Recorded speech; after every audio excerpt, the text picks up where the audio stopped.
Il Veneto resta in zona rossa almeno per la prossima settimana. Poi si vedrà.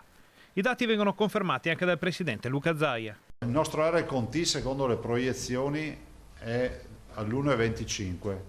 C'è un timido calo, però siamo ancora con un parametro tale per cui si confermano, diciamo, le valutazioni fatte fino ad oggi. Ecco quindi i dati che per il momento inchiodano il Veneto nella fascia di rischio più alta. L'incidenza su 100.000 abitanti è 2,45, 245 positivi a settimana su 100.000 abitanti.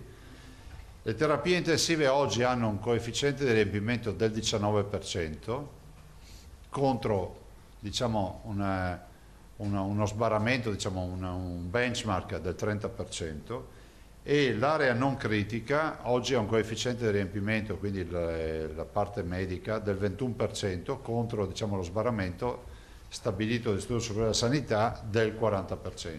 La situazione non consente di abbassare la guardia. È un dato che ci deve fare stare molto, diciamo, deve porci preoccupazione perché dobbiamo evitare di contagiarci. Quindi quando noi sappiamo che su 100.000 abitanti ci sono 245 persone potenzialmente positive, o almeno ad oggi possiamo dire questo, sappiamo che abbiamo anche delle probabilità di contagiarci.